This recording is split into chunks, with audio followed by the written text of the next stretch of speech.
What's going on, everybody? Episode 46, Go Figure Podcast. Leo Cannell here with my man. Ty Talbot's good to be back, Leo. Good to be back. It's been a wild 3 weekends for me. 3 weeks ago, Jill and I did a little Vegas thing for the weekend.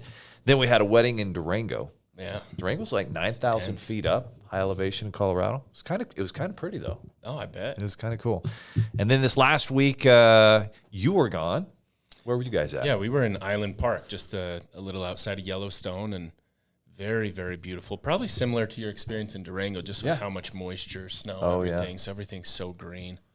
Yeah, that is awesome. That's a beautiful place. If you guys have not been to Yellowstone there in Wyoming, you got to go check that out. And then, this last week, we had an event. Third year in a row we've done this event where we do funding for a group of amazing entrepreneurs, business owners in e-commerce. And that was the Proven Conference event there in Columbus, Ohio. You never know when you've never been to a city in America and you go, you never know what to expect. But the food was great. The people were great. The hotel was great.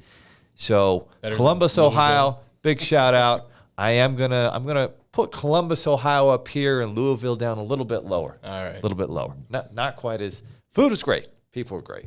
Awesome event.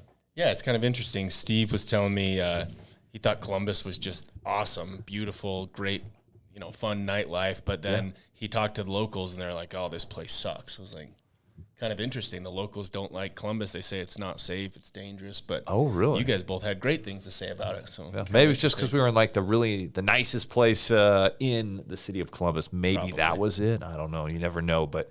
But yeah, for whatever reason, it was a great experience for us, and we are back. And, I think we had 4 flights delayed in a row, but hey, we made it, and they weren't delayed too bad, so. Very good. That's a win. All right, so today's headline, everybody, is the top 7 reasons to launch your business in the USA in 2023. It's a very American patriotic theme, and that's what we're looking at here. It's July 4th just happened last week. And so there's a lot of people, if you're in the finance space and sometimes you're talking to someone and they're unsure of whether they should start a business that you want to do funding for, or you were looking to send them into 7 figures, or maybe you are looking to start your side hustle, or some type of business that you've been thinking of launching, you've had this idea and you're wondering, is it really worth it? What are the different factors and why does it make sense? Why are we so fortunate to be able to launch businesses in the U.S. versus so many other countries where launching a business is a really big deal and so forth? So there's the top 7 reasons, and this is going to be a very interesting topic. We're going to dive into it. We're going to share stories. We're going to talk about current events, things that are going on, maybe that are connected to it. And I've got one special thing that I don't think is specifically included that I'm going to talk about that is a massive blessing in our country when you're looking to start a business. So, Ty, start us off. Tell us about the 7 reasons of why you should be looking to start a business this year if you have not, or if you're working with someone who is on the fence about it, there's a few things to consider that they should look at. Yeah, and I'm glad we're starting with this one because as you were talking there, Leo, I was starting to think about other friends and colleagues that have said, they have this minimalist, this small mindset that's just stuck because they say, oh, well, all the businesses have already been created. Yeah. It's too competitive. There's no way. I mean, there's way too many people doing flooring businesses or selling cheeseburgers, whatever the business may be. But it's just a matter of they don't understand the market size and consumer base. And that's the number one reason why we have such an advantage of starting a business here in the U.S. The United States has an extremely large and diverse consumer market, right? And so what we talk about is offering significant opportunities for businesses to reach a wide range of customers. The market size, it provides entrepreneurs with the potential for scalability and growth, and that is very, very true. If you've never owned a business before, you've never done market research, sometimes you just think about your small, little, tight-knit community. You don't realize the true market size and consumer base that exists here in the United States. No question about it. One of the key phrases that I've often heard out there by very successful entrepreneurs and teachers who have built businesses before is the riches are in the niches. And that's because in the United States, the market is so big that a niche still might represent, millions of potential clients, or at the very least hundreds of thousands of potential clients. And so when you have an offering, a unique product or service that can deliver value and help that customer client solve the problem that they're looking to solve and give them a great result, then that's why you can build these niches. And more so now than ever, you've seen all these niches pop up where people, let's say you want to talk about, NHL golf, but only, on the East Coast, or only in the West, or only here and there. Like, there's actually a very large niche of people that want to talk about that topic, and you could start a podcast around it, and you could start a whole business around it. Yesterday, I had the opportunity to jump on with one of our funding CEOs, and shout out to Simone. She said it's like money.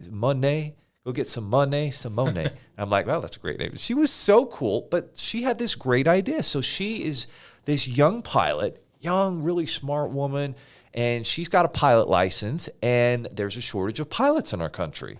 And so we've got all these old pilots that are retiring. We've got a shortage of pilots. And the issue is a lot of them want to get flight school financed. And so she's telling me about these issues, and I'm like, well, have you thought about starting a podcast? Oh, I have, but I don't know if I could do it. And she's so really awesome, and she's got this great energy about her, and she knows the industry and the opportunity. There's a lot of people out there want to get flight licenses, but they don't know how to get financing to do the schooling. And so she's going to connect with all these flight schools and reach out to them and let them know that we can offer financing so they can go to flight school. And then she's going to help connect them up to airlines, because airlines have all these shortages of pilots. And she just was getting excited as we talked about her further, but she didn't know how big her opportunity was, and it's huge. And there are niches like that you can find and do so well at in this country. Yeah, absolutely. I mean, you look at some of our top partners, one of them being the group you just went out and attended their event, but two of our biggest partners, it's like we specialize in helping stay-at-home moms build businesses and sources of income. We specialize, like the one you just went to was e-commerce with a Christian-backed community, right? They all have that little niche that makes them unique and makes them special, and they're absolutely thriving compared to some of these others. Just we serve absolutely everyone and anyone. So I think there's definitely a lot of power in, like you said, there's riches in the niches. And obviously you've got to do your homework, you've got to do your research, you've got to do the market analysis, but the market size and the consumer base is absolutely there here in the United States. Amen. All right, number two. I better let you break this one down, Leo. The second reason why the second of the 7 reasons why you should start a business here in the United States. And this is huge. Obviously, there are so many people that reach out to us every day on LinkedIn across the world. People in Africa reach out to us. People in Asia reach out to us, in Indonesia, in different parts of Europe, and they're looking for financing to start and grow a business, or they already have a business and they need financing for different reasons, maybe equipment, maybe to hire someone, maybe marketing, and they'll reach out to us, and I always feel bad letting them know, but I start out by saying, hey, do you have a U.S.-based credit profile? And a lot of times they say no, and I'm saying, oh, I'm so sorry.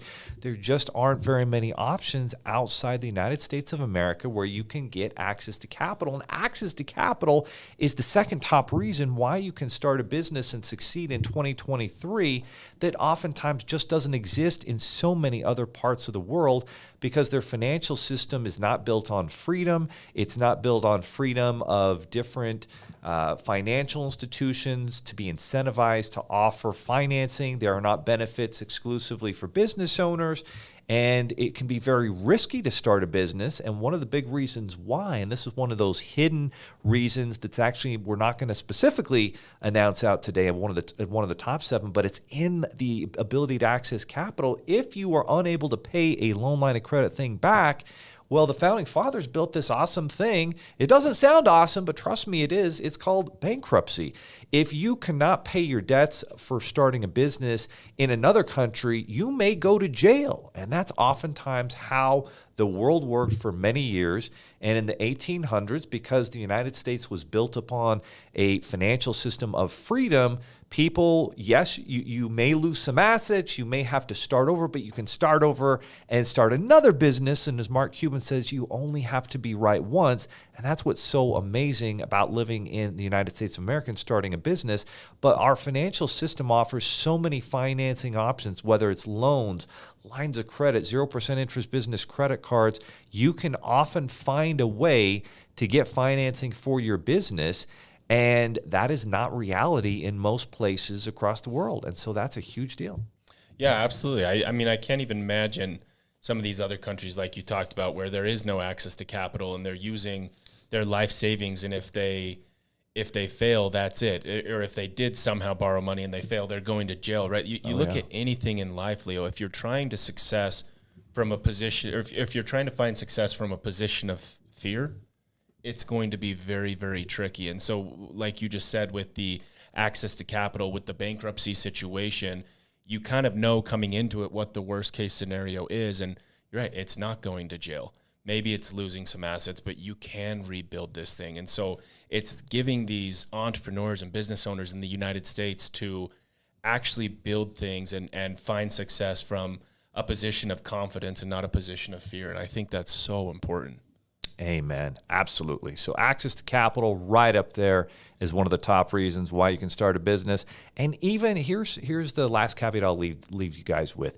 Let's say your credit is smashed and you don't have a ton of verifiable income or assets, but you've got a proven business model and a proof of concept that this business product or service that you are building can absolutely work, and you just need the financing to do it, and you can't qualify.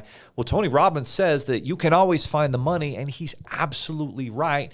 And that can be in two forms. It can be connecting up with a friend, family member, someone that you talk to, and they bring in the money, and you give them some ownership. Or if they don't have the money, but they have good credit, and they've always wanted to be a business owner, you can invite them to be a credit partner, and they bring the credit. They're able to get financing for the business in the name of the business, and you do the work, and together that can be a win-win scenario. And I've seen that happen so many times. I remember this gentleman I was helping in Miami, Florida, and his credit was not good, but guess what? He had built a $10 million a year business. It was in the trucking logistics industry, and he had brought his father-in-law in, and his father-in-law didn't do much, but he earned a pretty good living because he was the credit partner behind that business, and he joined the business as an owner, a co-owner, to help provide the initial financing. We got them, I think, $100,000 in additional financing so they could continue to grow and get another truck or two. And the business owner himself didn't have the great credit, but father-in-law did, and together they were winning and creating this massive business, all these jobs, and that's why you can always win. And again, that's only in America where you have that system to do that. Absolutely. And the third reason here, Leo, is as much as politicians probably don't want to admit this, they know deep down that mid and small size businesses are the lifeblood of our country. And that being said, there are absolutely very supportive legal and there's regulatory framework in place to support the small and mid-sized businesses and give them the confidence that they need and the advantages that they need to actually succeed. No question. And again, outside of our country and maybe even in the 1800s to a certain extent in the U.S., big businesses would create kind of these monopolies, and they would really keep small businesses from being able to even launch or thrive. And so that's the good news. There are different regulations put in place where there are certain rules that you have to follow by. And so the big business can't always keep other businesses from growing. And the cool thing is with technology, the internet, and the way that social media makes marketing available to almost anybody who creates a great product, service, or some useful and viral content, anybody has the chance to build a business. And so the opportunities, oftentimes I see in the news that it's harder than ever, but I think that's wrong. I think it's actually easier than ever. There's more opportunity. You see young kids. I mean, goodness, you see young kids in their teens starting successful businesses in all sorts of different industries, and you didn't see that before. And I think that's evidence and proof that you can create these amazing businesses. I mean, you look at someone like Mr. Beast, who started, I don't know what he started. Was he 10, 11 years old? And he started his YouTube channel, and fast forward now, and he He didn't have any financial backing. He didn't have anything special. I don't think he looks like he's a supermodel, but man, is he great at creating amazing content and video. And he's built this massive following, and he's built this empire around him. He's got his Mr. Beast burgers and the Feastables. My kids know all this stuff. And so you got to take your hat off to someone like that. And those are, again, further just examples that you can create your own business and succeed at a higher rate than anywhere else in the world and in history. Yeah, and sometimes people like to argue, well, we are kind of falling into that. There's 5 giant monopolies that really just control the entire U.S. economy with, Amazon and Google and Apple. But when you really think about it, like Amazon, for example, Amazon, because of its existence, has created hundreds of thousands, if not millions, of small business owners. Oh, no question. Right? And it's not just the people that are selling on Amazon that have their, they go find things cheap and they sell them on Amazon and they make a living. Yeah, that's where the vast majority are. But I have a kid that I went to high school with that literally just finished it's a different one than I was telling you about earlier. He just finished a massive, massive seed round of funding because he created a software that makes the return process significantly easier for Amazon and other businesses that sell on Amazon. And so there's all sorts of fintechs and different technologies and different mom and pop shops that literally exist because of Amazon's existence. So it's not that they're just this massive monopoly. Same thing with Google. I mean, look how many businesses heavily rely on Google every single day. So I think it's awesome that it's a very fair market out there. Yeah, no question about it. No question about it. All right, what's our next top reason? I think we've done 3 now. Yeah. 4 more to go. You got number 4. All right, number 4 is entrepreneurial culture. The United States has a strong tradition of entrepreneurial spirit and a culture that values risk-taking, innovation, and creativity. The American dream concept. So there's this documentary that came out on the History Channel, I think about 12, 13 years ago. And on July 4th, I had a little bit of time, and so I was trying to find one of my kids, or all of them. I was only able to get Marcus to sit down, and we watched this little documentary. It's called America, the Story of Us. And it's this very cool documentary that breaks down the American dream, and it starts like back in the 1500s and 1600s. And in the 1600s, in Europe, one of the hottest products going around in Europe at the time was tobacco. It was massive. It was huge. It was like the AI of our day or internet of our day. It was this massive product. And in Europe, the monopolies did let only a few people, like that. You didn't even have you had to find the right place to grow it. And it could only grow in certain environments within Europe. And the thing about Europe was all the land was taken by, the landowners or the quote unquote nobles. And so it was very difficult if you were born poor to have an opportunity to create a business and rise up. And so this guy and his wife, they find some tobacco leaves, some tobacco seeds, and they risk their lives. They don't know where they got them to this day, but they put them in these sacks. They got on a ship. They came to America before it was the United States of America in the 1600s. They start growing this in Southern Virginia, and they grow a bunch of tobacco because it's the perfect environment to grow it. And then they take it and they go back to Europe, and they are selling their tobacco like crazy, and they just keep on doing this, and they create this massive empire. And that's one of the very first examples of the American dream, where you can come and you can create something from nothing. And just an amazing story, true story of one of the first American dream entrepreneurs. And there's so many great stories out there. Are there any that come to mind? They're like, that was a great entrepreneurial story that I'd never heard of, that, man, anybody can make it in this country. It's interesting. The American dream is a concept that I absolutely love, Leo. And when you think about this, sometimes I take this for granted. I was thinking about the American dream just this last weekend, where we're celebrating the 4th of July. My brother was talking to me about a business he's starting, and I was thinking back about my childhood, and I was thinking, from a very, very, very young age, whether it was a lemonade stand or selling baseball cards.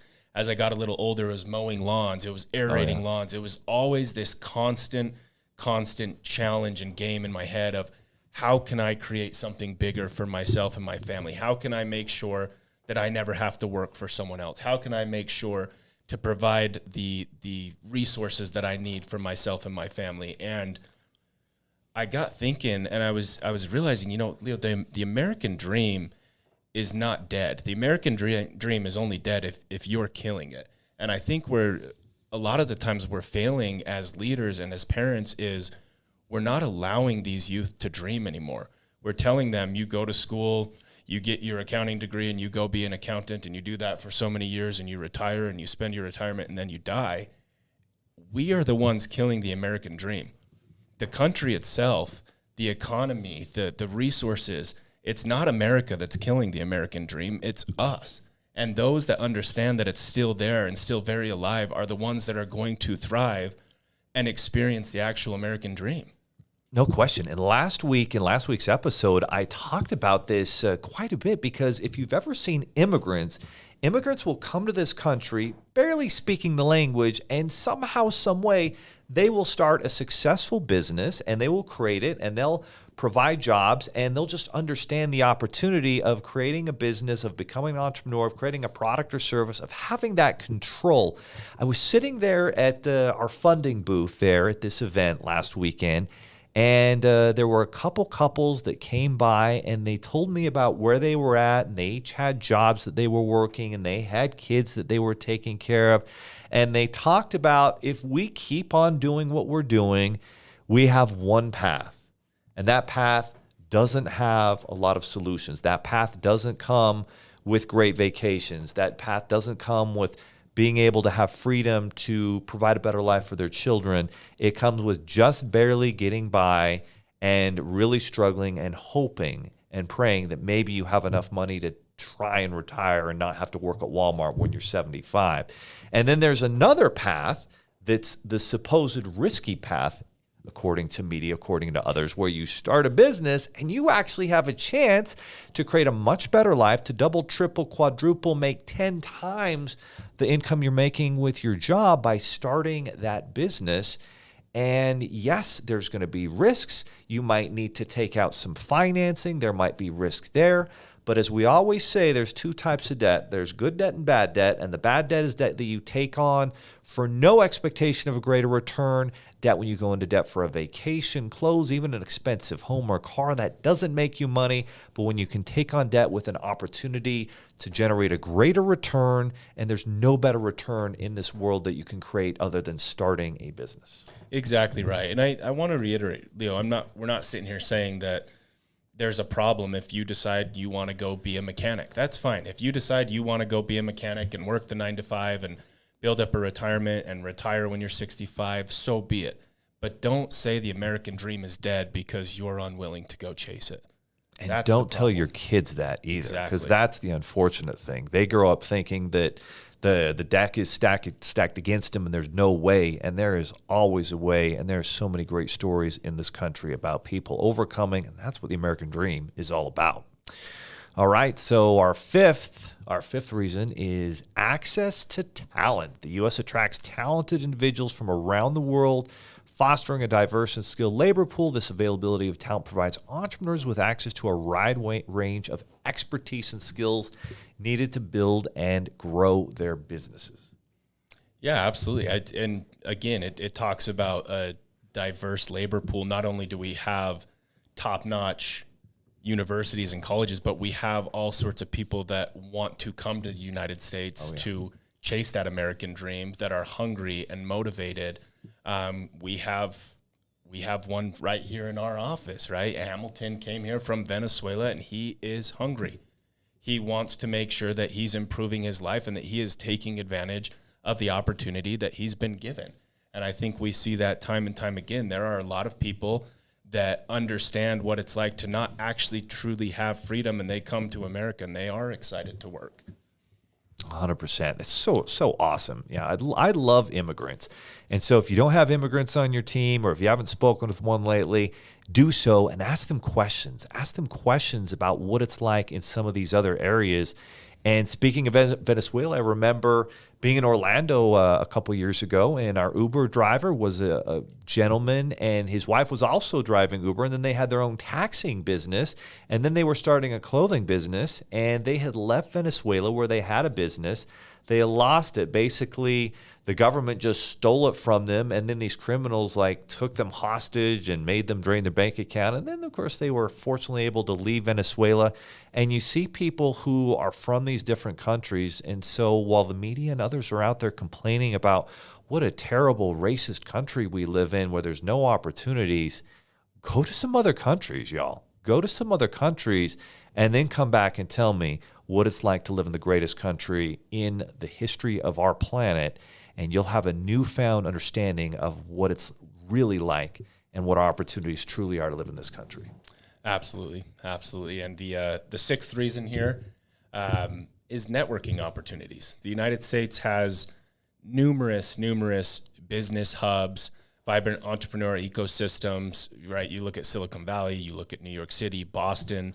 These regions offer entrepreneurs opportunities for networking, collaboration, access to industry experts, mentors. And what's so nice is it's not just all government controlled, right? There's so many collaborations amongst other business owners. There's so many different groups and communities that you can get involved in where it's business owners helping one another.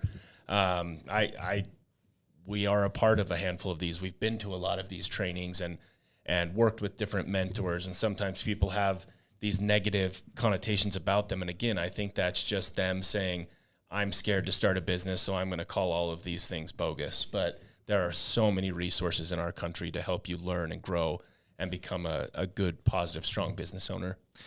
And again, when you think about, technology disrupting and improving, and generally speaking, technology makes things more affordable, right? You think about how expensive TVs used to be in the 80s and 90s, and now you can get a massive big screen, a really nice one for like $400 or $500.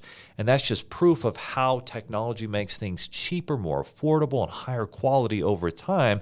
And as you look around the countries of the world, and you look at the top companies out there, the Googles, the Apples, the Amazons, the Netflix, all these Tesla, all these companies, where are they all started?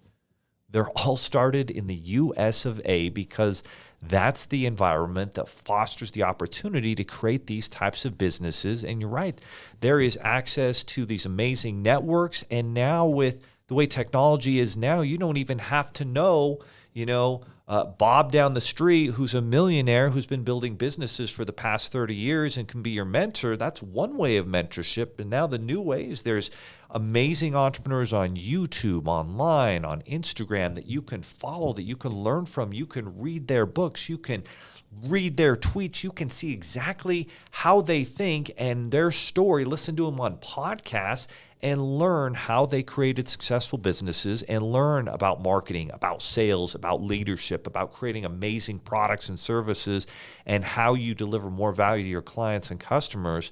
And that's available with these networking opportunities, and you can do them in person. You can do them virtually on Zoom. So many different opportunities for you to be able to learn and have mentorship, and a lot of it can even be free up to a certain point. But I will say this, those that invest in themselves and have skin in the game succeed at a much higher rate. I always give the example that Russell Brunson always would share, and he would say that he would invite friends and family to these events where people paid thousands of dollars to attend them. And he would ask, guess how many of my friends and family have actually created successful businesses that showed up to these events free of charge? Not one. But the people that invested thousands of dollars to get the same information and be there, who had skin in the game, succeeded at a very high rate, and many of them created successful multi-million-dollar businesses learning from that information. And so that's something else that I think you were bringing up, where oftentimes these different training programs are called scams, and yet we don't call college a scam, even though it's increased in price 1,200% without anywhere near value delivered at 1,200% over the last 40 years. And yet you can go learn how to start an Amazon business for $5,000 from someone who's actually done it and done it well. That's not a scam. That's an amazing opportunity. God bless the USA. Amen. Amen. And the last reason here, Leo, number 7, and again, we look at so many of these points and I'm like, I've been taking these for granted. We have. You don't even realize. You just think that it's something that we're entitled to, and we're really lucky and fortunate and blessed to have this. And so the last reason here is the infrastructure and the technology, right? The United States has a very well-developed physical and digital infrastructure. We've got reliable transportation. We've got advanced telecommunications. We have high-speed internet connectivity. And this is something a lot of places don't have. Like, we had a client, a referral partner, not a client, in Mexico that very connected, did pretty well online, but anytime we needed to jump on a Zoom, he had internet, but it was constantly buffering. He was always having issues, and he was in a nice area right outside of Cancun. And these are just the little things that we do take for granted, like the ability to get on a front runner and get from Provo to Salt Lake City, and because you didn't have a car, you just moved here and you didn't have transportation. Well, the United States provides a way for everyone to make this happen. Again, there it is. There's the evidence. Everybody can win. And a lot of it is a mindset. It is a mindset over time. It's how you raised. And it's interesting. I was watching a video by Alex Hormozy, and he talked about two things that you need to succeed in entrepreneurship. The first thing he talked about is you've got to learn new skills, but you also have to have new beliefs.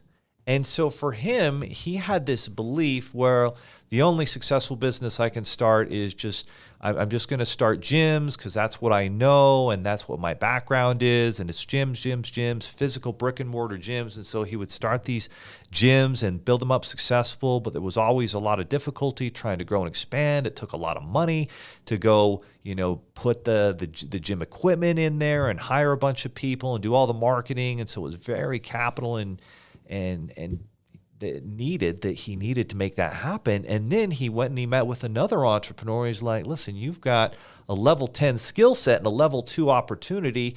You need, instead of starting all these gyms, why don't you teach others how to build successful gyms? You already built 5 successful gyms. That's going to be a lot more scalable. And he's like, I didn't even know I could do that. And so he had this belief where he could only do it one way. And then his belief in mind got blown up with, well, actually, now I've got a new belief because this guy who's 10 times more successful than me said I can do it this way. And so that's where you have to look at your beliefs. What beliefs are holding you back that are false beliefs?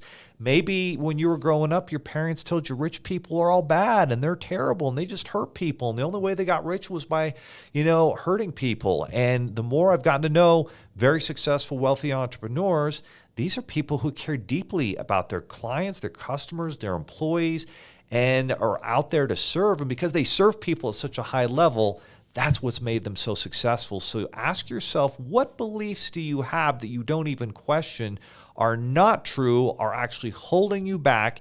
And if you're taking advice from people who are not where you want to be someday, you may want to start asking, who should I be following? And maybe I should be following people who have actually done what I want to do. Amen, Leo. And I think it's case in point. These 7 reasons are spot on. The American dream exists. The American dream is very, very alive. And if you're not achieving it, it's on you, right? I mean, I think it's just that initial mental block that you have to get through, not just with your first business, but you look at it, Leo, and you look at all these people that maybe they failed on business 1, they failed on business 2, they failed on business 3, and then they finally have a success. Then look how many successful businesses they create thereafter. It's having that first breakthrough to blow through that mental roadblock that's telling you can't do this. Because I'm telling you right now, if you're watching this, you're thinking about starting a business, you can do that. You just need to have the courage, the relentlessness, and the nonstop belief that you can make this happen. Amen. And these seven reasons why you can be successful as a business owner in 2023, review them, write them down, and they're little keys of, well, this is actually how you succeed. Okay, great. I need to join some different networks, right? What technologies do I need to be able to succeed? Maybe it's a CRM, maybe it's a marketing technology. Maybe you see an opportunity to create a better technology out there. Maybe you need a partner who can code. You need access to capital. Where are you going to get access to capital? What are the steps you need to take to get access to capital? Start asking the right questions, and the quality of your life will improve dramatically. Go figure.